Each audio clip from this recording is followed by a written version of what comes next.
আসসালামুয়ালাইকুম, hi there. চলে এসেছি আপনাদের জন্য নতুন একটা রেসিপি নিয়ে। আজ আপনাদেরকে নৌকা পিৎজা তৈরি করে দেখাবো। চলুন বেশি কথা না বলেই দেখে নেওয়া যাক। আমি এখানে বোনলেস চিকেন নিয়েছি 1 কাপ, কিউব করে কেটে নিয়েছি। এতে স্বাদ মতো লবণ, 1 চামচ রসুন বাটা, হাফ চামচ আদা বাটা, 1 চামচ লেবুর রস, 1 চামচ চিনি, হাফ চামচ কালো গোলমরিচের গুঁড়া অ্যাড করে নিলাম। এখন ভালো করে এটাকে ম্যারিনেট করে নিব।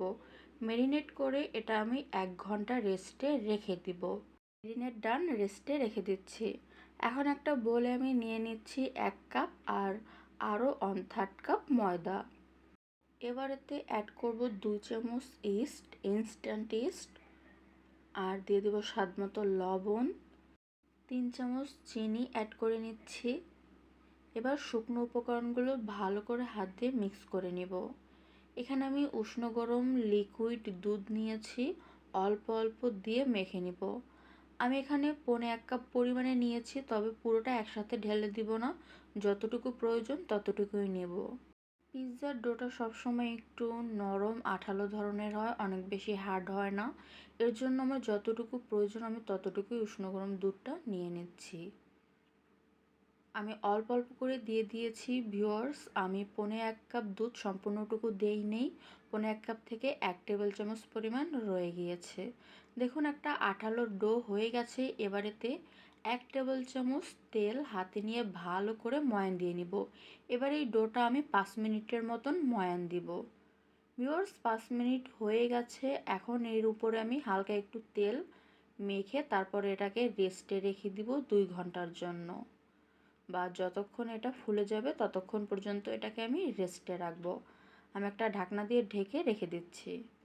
চিকেনটা ম্যারিনেট করে রেখেছিলাম 1 ঘন্টা আগে, 1 ঘন্টা হয়ে গেছে। এর মধ্যে আমি হাফ চামচ সয়া সস আর দিয়ে দিচ্ছি 1 টেবিল চামচ ময়দা দিয়ে ভালো করে মেখে এগুলোকে ভেজে নিব। ময়দা একটু কম হয়েছে, এর জন্য আরও 1 চামচ অ্যাড করে নিলাম। এবার আমি এগুলোকে ডুবো তেলে ভেজে নিচ্ছি। আমি এক পিস করে তেলের মধ্যে দিয়ে দিচ্ছি। সম্পূর্ণটা একসাথে ঢেলে দিইনি, তাহলে আবার এটা একসাথে জড়িয়ে যেতে পারে।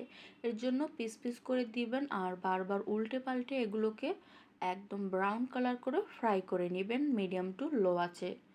আমি টাইমটা বলে দিচ্ছি না, একদম লো আছে আপনারা যতক্ষণ পর্যন্ত এগুলো ব্রাউন হয়ে যাবে আর পারফেক্টলি সিদ্ধ হবে ততক্ষণ পর্যন্ত ভেজে নেবেন। আমার এগুলো ভাজা হয়ে গেছে, আমি তেল থেকে তুলে নিচ্ছি। এবার ওই সেম ফ্রাই প্যানে আমি তেলটা সরিয়ে নিয়ে এর মধ্যে ক্যাপসিকাম দিয়ে দিচ্ছি। ক্যাপসিকামের কোনো প্রয়োজন নেই, আপনারা নিজেদের ইচ্ছা মতো নেবেন, কিউব করে কেটে নেবেন। তারপর 1 চিমটি লবণ আর হাফ টিস্পুন কালো গোলমরিচগুলো দিয়ে 1 মিনিটের মতন একটু সতে করে নেবেন। জাস্ট 1 মিনিটের মতন সতে করে নিয়েছি, চুলাটা অফ করে তুলে নিচ্ছি। ভিউয়ার্স এদিকে আমাদের রুটির ডোটা কিন্তু ফুলে উঠেছে। এখন এটাকে আমি আবারও 5 মিনিটের মতন ময়ান দিয়ে নিব। 5 মিনিট ভালো করে এভাবে ময়ান দিয়ে তারপরেই কিন্তু পিৎজাটা তৈরি করতে হবে। আমি ভালো করে ময়ান দিয়ে নিচ্ছি। আপনারা যদি নতুন এসে থাকেন আমাদের চ্যানেলে অবশ্যই সাবস্ক্রাইব করে দিবেন, পাশে থাকা বেল আইকনটা হিট করুন। আর আমাদের এই রেসিপিটা যদি আপনারা ফেসবুক, ইনস্টাগ্রাম বা টিকটক থেকে দেখে থাকেন অবশ্যই লাইক অ্যান্ড ফলো করবেন। ভিউয়ার্স আমি এটাকে 5 মিনিট ময়ান দিয়ে 2 ভাগ করে নিয়েছি। এক ভাগটা ঢেকে রেখে দিচ্ছি আর একটা ভাগ দিয়ে আপনাদেরকে এবারে আমি নৌকার শেপটা তৈরি করে দেখাবো। এবার এটাকে একদম পাতলা করে বেলে নিতে হবে। কতটুকু পর্যন্ত বেলতে হবে লাস্টে আমি আপনাদেরকে দেখিয়ে দিব যে আমি এই ব্রেডের কনসিস্টেন্সিটা কতটুকু রেখেছি। এটা অনেক বেশি পাতলা করছি না, আবার একদম পুরোও রাখিনি। আপনারা দেখে নিন আমি এতটাই পাতলা করেছি ব্রেডটা। এবার এই ব্রেডের 2 সাইডটা এভাবে হাত দিয়ে রোল করে নিতে হবে। আমি প্রতিটা সাইডেই 3টে করে ফোল্ড করে নিচ্ছি। এক সাইডে 3টে দিবেন, 2 সাইড মিলে কিন্তু 6 বার ফোল্ড করতে হবে। এবার আমি এই সামনের অংশটা হাত দিয়ে এভাবে টেনে সিল করে দিব। খুব ইজি। যদি এটা লাগতে না চায় আপনারা চাইলে হালকা একটু পানি দিয়েও কিন্তু লাগিয়ে নিতে পারেন। তারপর চেপে চেপে এটাকে এভাবে মুড়িয়ে আটকে দিতে হবে। এই সমানভাবে আমি অন্য সাইডটাও এভাবেই সিল করে নিচ্ছি। আমার একটা নৌকো তৈরি, আমি সেকেন্ডটাও তৈরি করে নেব। একটা ট্রেতে বেকিং ট্রেতে আমি একটা অ্যালুমিনিয়াম পেপার দিয়ে হালকা একটু তেল ব্রাশ করে দিয়েছি। এবার এই নৌকার শেপটা বসিয়ে এটা একটু শেপটা ঠিক করে দিলাম। দুইটা নৌকাই তৈরি হয়ে গেছে। এখন এর মধ্যে আমি প্রথমেই দিয়ে দিচ্ছি টমেটো সস, অথবা আপনারা চাইলে টমেটো কেচাপ অথবা পিৎজা সসটাও কিন্তু এখানে ইউজ করতে পারেন। তারপর আমি ভালো করে ব্রাশ দিয়ে এটাকে স্প্রেড করে দিচ্ছি। এরপর এর উপরে আমি দিয়ে দিব মোজারেলা চিজ। আমি চিজটা গ্রেট করে নিয়েছি, একটু বেশি পরিমাণেই এই চিজটা আমি দিয়ে দিচ্ছি, তবে আপনারা নিজেদের ইচ্ছামতো চিজ এখানে ইউজ করতে পারেন। এবার দিয়ে দিচ্ছি ফ্রাই করা চিকেন আর ক্যাপসিকাম। আমি ভালো করে ডেকোরেট করে নিচ্ছি।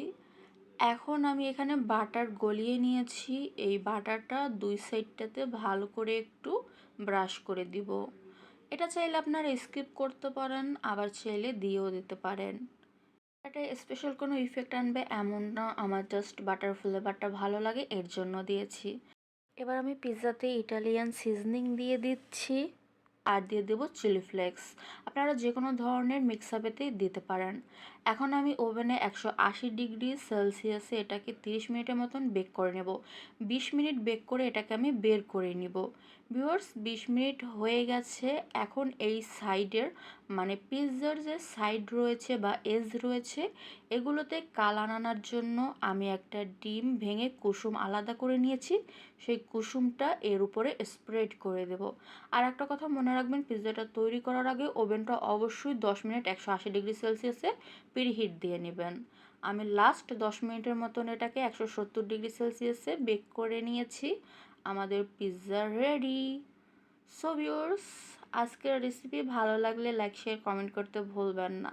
আর ভিডিওটা একটু বড় হয়ে গিয়েছে, এর জন্য ভেরি সরি, কারণ বড় না করলে সম্পূর্ণভাবে ভালো করে আপনাদেরকে দেখাতে পারতাম না। Thank you so much full video দেখার জন্য। সবাই ভালো থাকবেন। আল্লাহ হাফেজ।